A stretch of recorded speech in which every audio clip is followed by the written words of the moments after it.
الحمد لله وكفى وسلام على عباده الذين اصطفى أما بعد فأعوذ بالله من الشيطان الرجيم بسم الله الرحمن الرحيم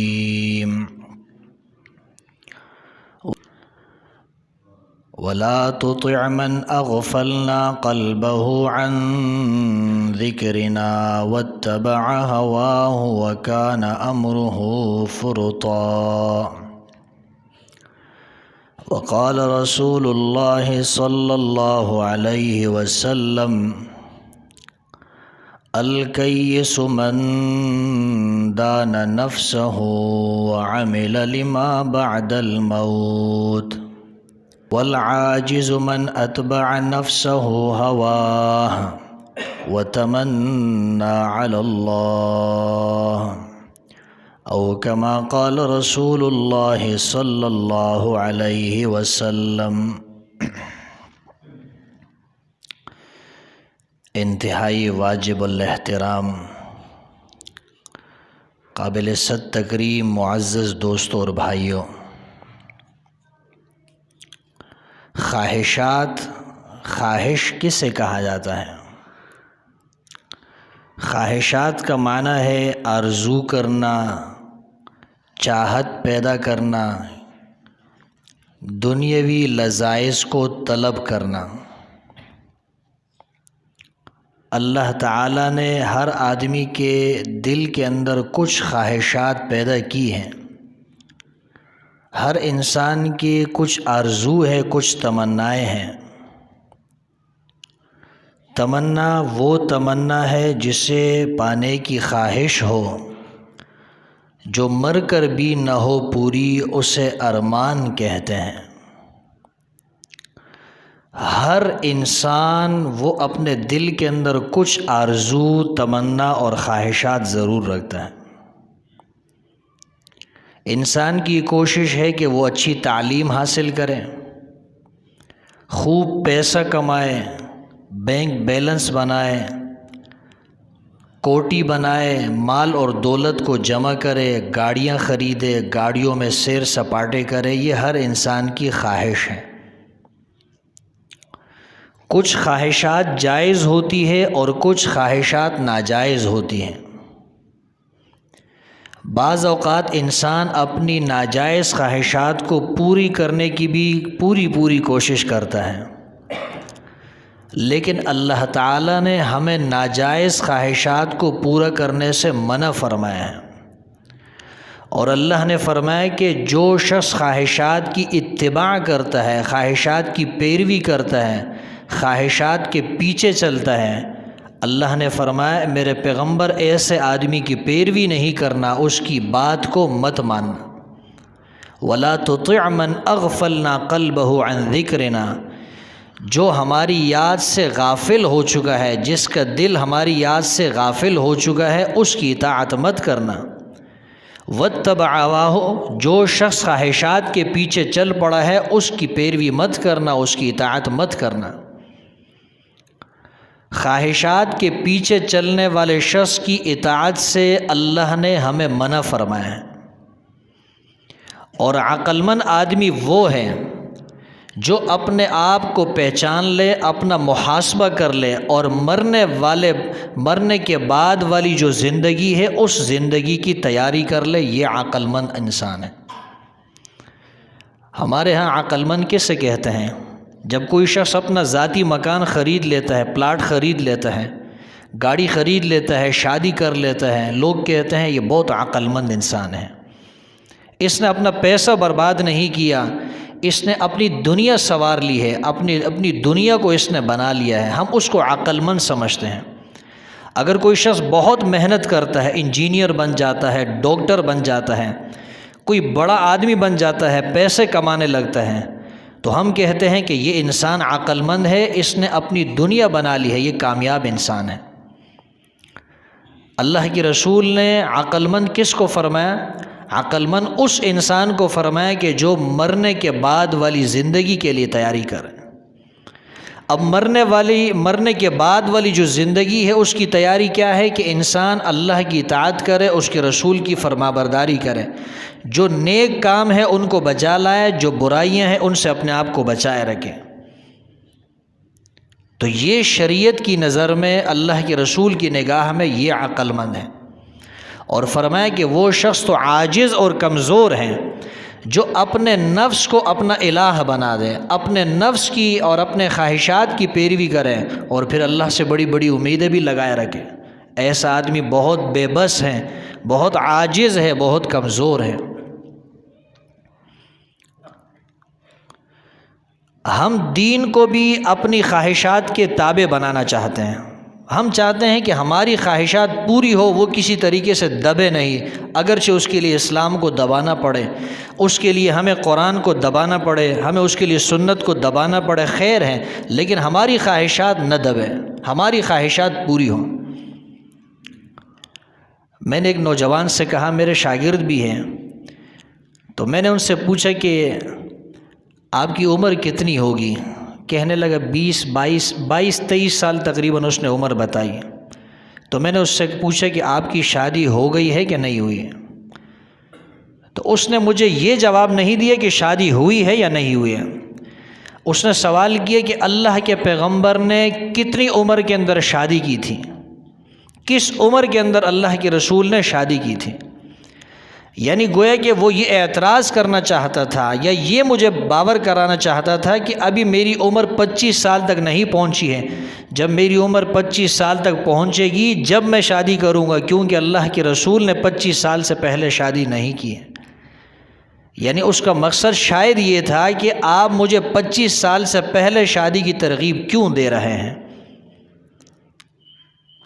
اب یہ دیکھیں، ہم خواہشات تو اپنی مان رہے ہیں، اپنے خواہشات کے پیچھے چل رہے ہیں، لیکن اسلام کو بھی اپنا تابع بنا رہے ہیں۔ پیغمبر کے عمل سے، پیغمبر کے طریقے سے ہم غلط طریقے سے استدلال کر رہے ہیں۔ تو میں نے اس سے کہا کہ یہ مجھے بتایا کہ اللہ کے رسول نے کیا فرمایا ہے کہ شادی کرنی کس عمر میں چاہیے؟ اللہ کے رسول نے خود 25 سال کی عمر میں شادی کی، اس کی وجوہات تھی جس کی بنا پر اللہ کے رسول نے 25 سال کی عمر سے پہلے شادی نہیں کی۔ لیکن اللہ کے رسول نے یہ بھی فرمایا ہے کہ جو شخص شادی کرنے کی طاقت رکھتا ہے اس کو یہ اندازہ ہے کہ اگر میں شادی نہیں کروں گا میں گناہ کے اندر مبتلا ہو جاؤں گا، مجھ سے گناہ سرزد ہو جائے گا۔ تو اللہ کے رسول نے فرمایا اگر شادی کی طاقت ہے تو شادی کر لے، شادی کی طاقت نہیں، گناہ کے اندر مبتلا ہونے کا خطرہ اندیشہ ہے، شادی بھی نہیں کر سکتا، مال نہیں، دولت نہیں، تو فرمایا اس کو چاہیے کہ کثرت سے روزے رکھے۔ اور روزے رکھنے کی وجہ سے انسان کی مردانگی ختم نہیں ہوتی۔ اگر کوئی انسان یہ سوچے گا کہ روزہ رکھنے کی وجہ سے میری مردانگی اور میری جو نفسانی طاقت ہے وہ ختم ہو جائے گی، وہ دب جاتی ہے، ختم نہیں ہوتی۔ جب انسان کو اللہ طاقت دیتا ہے، مال دیتا ہے، دولت دیتا ہے، انسان پھر شادی کر سکتا ہے۔ تو میں نے اس کو یہ بات سمجھائی کہ دیکھیے اللہ کے رسول نے 25 سال کی عمر میں شادی کی ہے، اس کی وجوہات تھی، لیکن آپ یہ مت کہیں کہ اللہ کے رسول نے 25 سال کی عمر میں شادی کی ہے تو میں نے بھی 25 سال کی عمر میں شادی کرنی ہے۔ آپ یہ دیکھیں کہ اگر آپ شادی کر سکتے ہیں، آپ کی عمر بھی ہو چکی ہے، آپ بالغ بھی ہو چکے ہیں، آپ کے پاس مال بھی ہے، نوکری بھی ہے، آپ کو تو سرکاری نوکری مل چکی ہے۔ میں نے اس سے کہا آپ کے پاس سرکاری نوکری ہے، پیسہ موجود ہے، گھر موجود ہے، کوئی کمی نہیں، رشتے آپ کو ملتے ہیں، تو آپ کو چاہیے شادی کر لیں۔ انسان ہے، انسان سے گناہ ہو سکتا ہے۔ کہنے لگے کہ ٹھیک ہے میں کوشش کرتا ہوں اس بات کی۔ تو مقصد یہ ہے کہ شریعت کو ہم اپنے خواہش کے تابع نہ بنائیں، خواہشات کے پیچھے ہم نہ چلیں۔ جو انسان خواہشات کی پیروی کرتا ہے گویا کہ وہ اپنے خواہشات کو اپنا الہ بنا دیتا ہے، اس کو معبود بنا دیتا ہے۔ جیسے الہ یعنی اللہ کی اطاعت ضروری ہے، اس کی فرمانبرداری ضروری ہے، ایسے ہی انسان جب اپنے خواہشات کی فرمانبرداری شروع کرتا ہے گویا کہ اس نے اپنے خواہشات کو اپنا الہ بنا دیا۔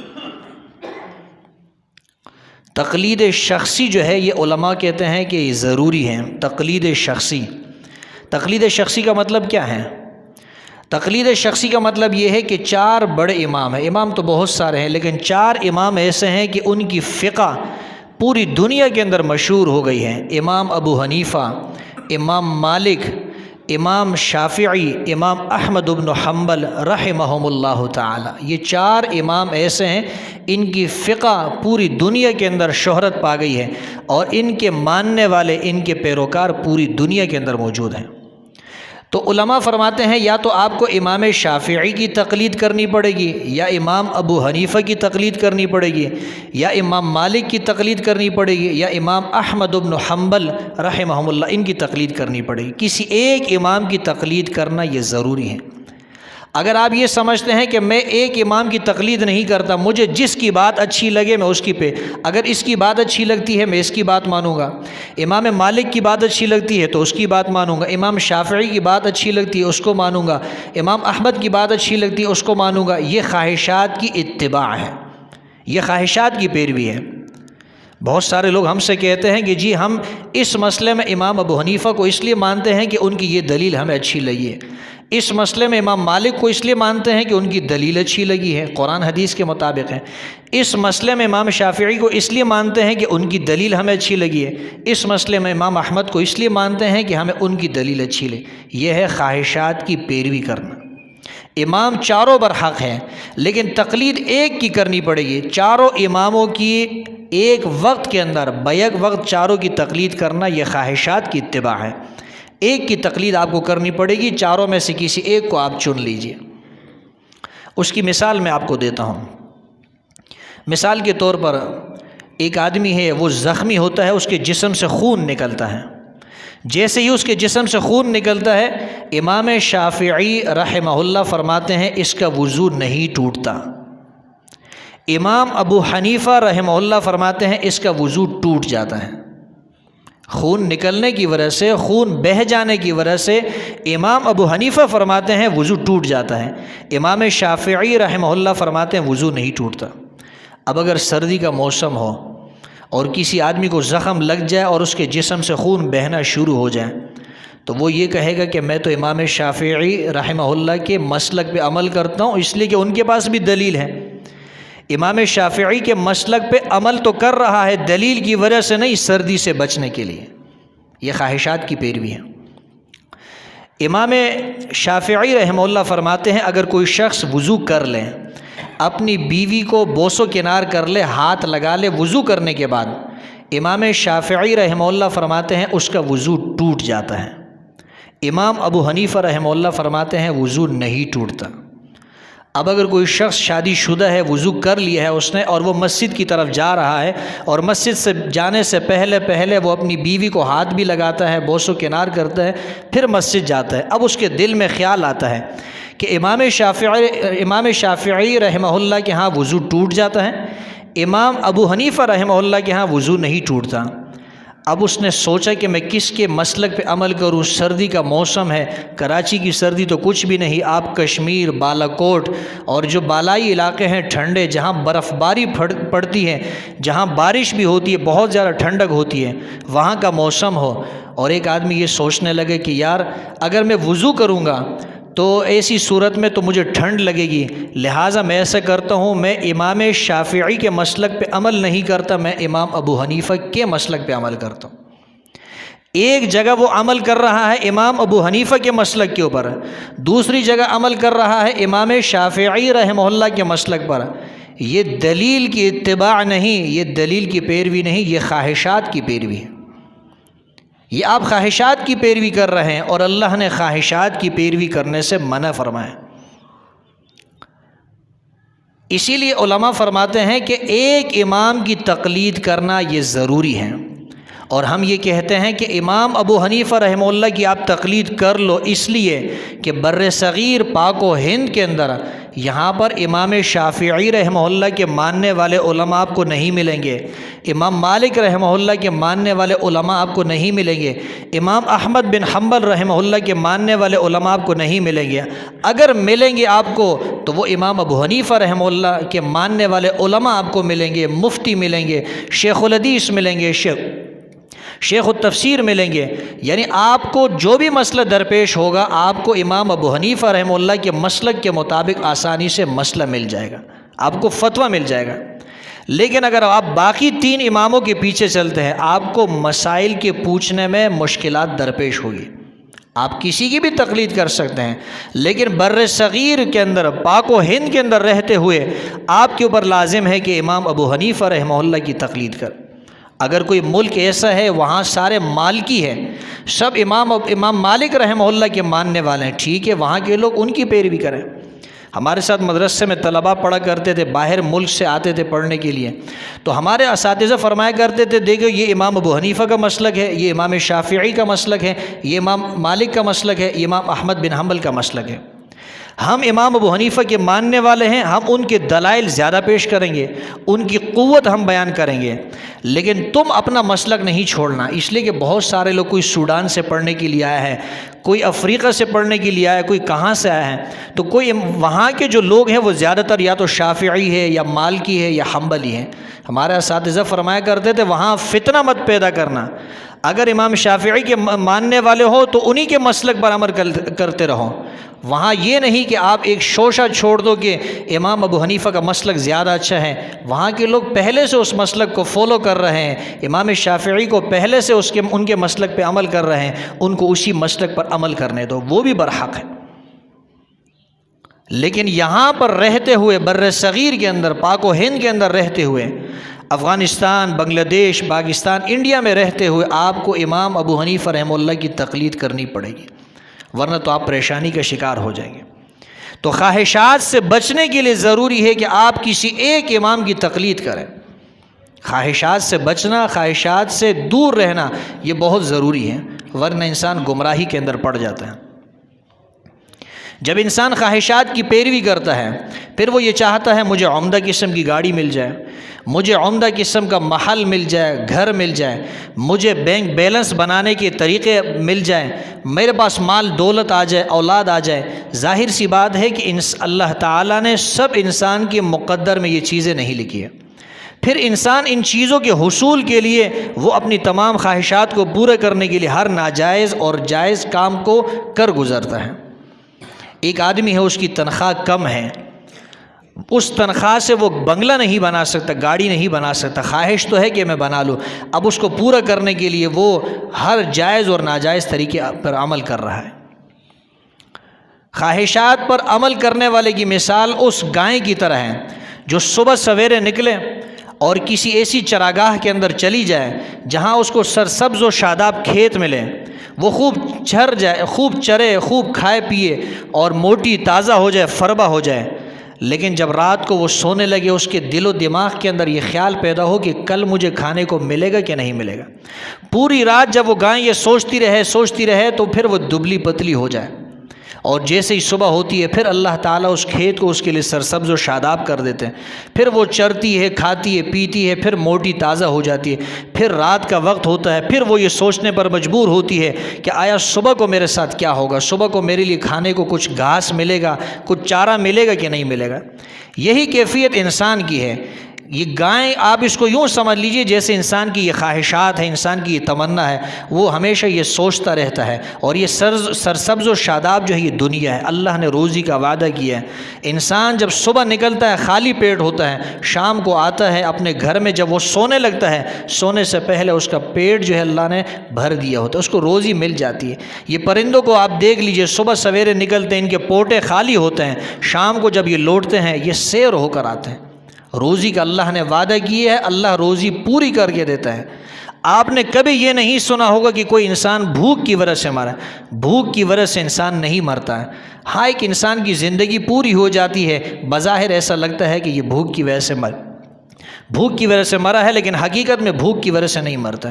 ہاں، یہ تو آپ نے سنا ہوگا کہ لوگ زیادہ کھانا کھا گئے ہیں، زیادہ کھانے کی وجہ سے کوئی انسان مر گیا ہے، معدہ خراب ہو گیا، ہاضمہ خراب ہو گیا، زیادہ کھانا کھا لیا، سانس چلنا بند ہو گیا، تکلیف ہو گئی، اس کو جو ہے پیٹ خراب ہو گیا، اس کی وجہ سے اس کا انتقال ہو گیا، دنیا سے جو ہے رخصت ہو گیا، لیکن بھوک کی وجہ سے انسان مرتا نہیں۔ اللہ نے وعدہ کیا ہے وَمَا مِن دَابَّةٍ فِي الْأَرْضِ إِلَّا عَلَى اللَّهِ رِزْقُهَا، انسان تو انسان ہے، حیوان تو حیوان ہے۔ اللہ نے فرمایا جس چیز کے اندر بھی ہم نے روح ڈالی ہے، دابہ کہا جاتا ہے ہر ایسی چیز کو جو زندہ سر ہو، جس میں اللہ نے روح ڈالی ہو۔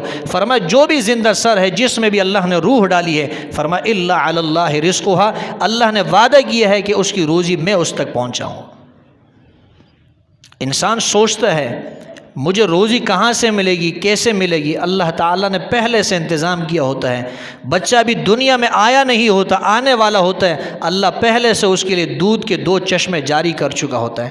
ماں کے پیٹ کے اندر ہوتا ہے، ناف کے ذریعے اللہ تعالیٰ اس کو غذا پہنچا رہے ہوتے ہیں، اور جب دنیا کے اندر یہ انسان آتا ہے تو یہ آتے ہی رونے لگ جاتا ہے۔ اس انسان کو یہ فکر ہوتی ہے کہ وہ جو ناف کے ذریعے مجھے غذا مل رہی تھی، میری وہ غذا ختم ہو گئی، اب مجھے غذا کہاں سے ملے گی؟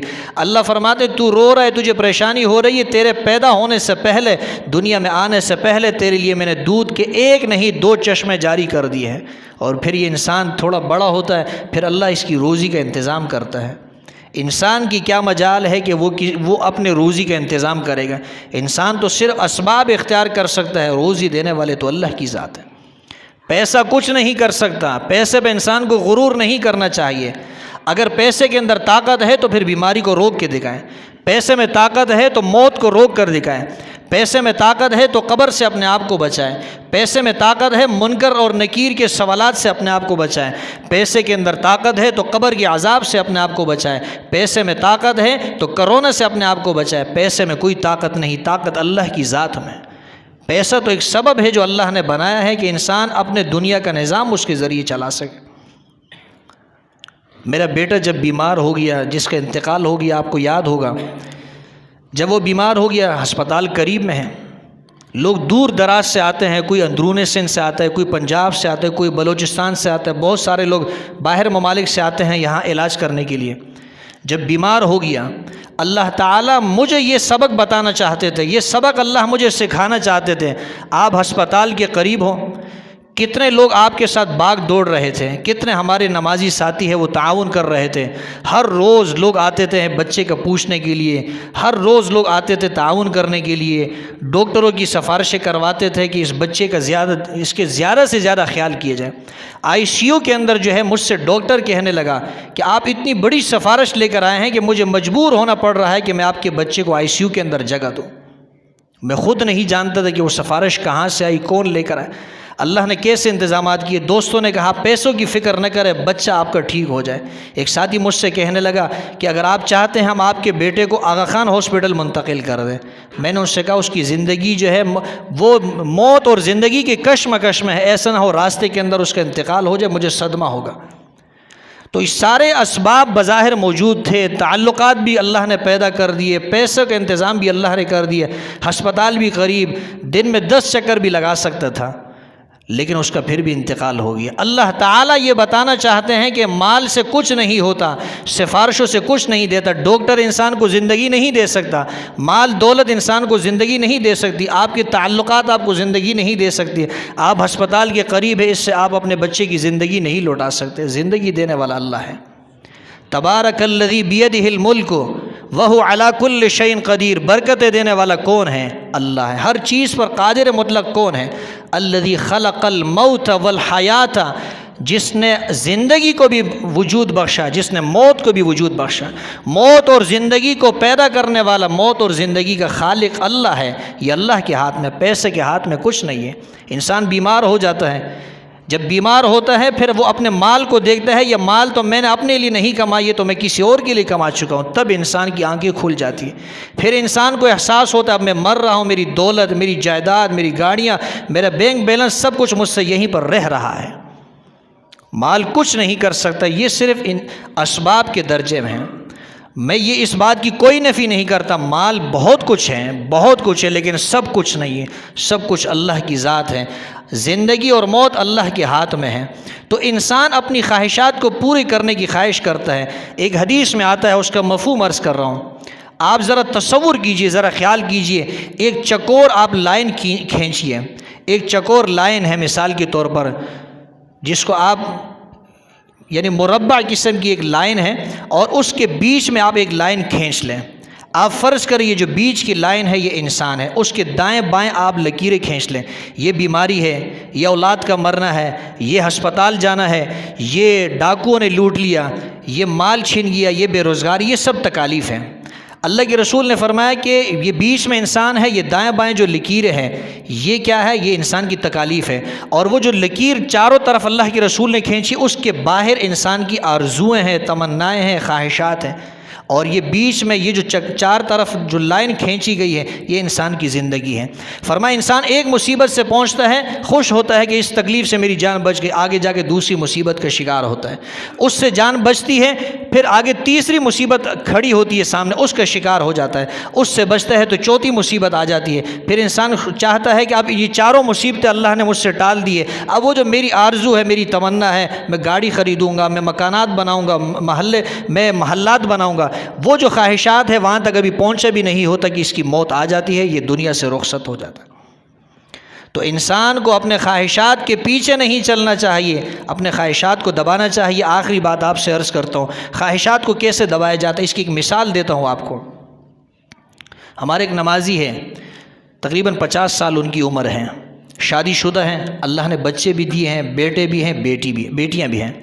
مجھ سے کہنے لگے جناب اگر کوئی ایسی خاتون ہے جو آپ کی نظر میں ہے اور اس سے کوئی بھی شادی نہیں کرنا چاہتا، آنکھوں سے معذور ہے، نابینا ہے، گونگی ہے، بات نہیں کر سکتی، یا ہاتھ پاؤں سے معذور ہے، ان وجوہات کی بنا پر اس سے کوئی شادی نہیں کرنا چاہتا، میں اللہ کی رضا کے لیے اس سے شادی کروں گا.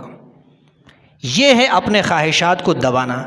کون معذور سے شادی کرتا ہے؟ نابینا عورت سے کون شادی کرتا ہے؟ گونگی عورت سے کون شادی کرتا ہے؟ یہ ہے انسان اپنے خواہشات کو دبا لے، دوسرے کی آپ ضرورت کو پوری کر رہے ہیں. یہ چیز جب انسان میں پیدا ہو جائے اس کا مطلب یہ ہے کہ انسان اپنے خواہشات کو دبا رہا ہے.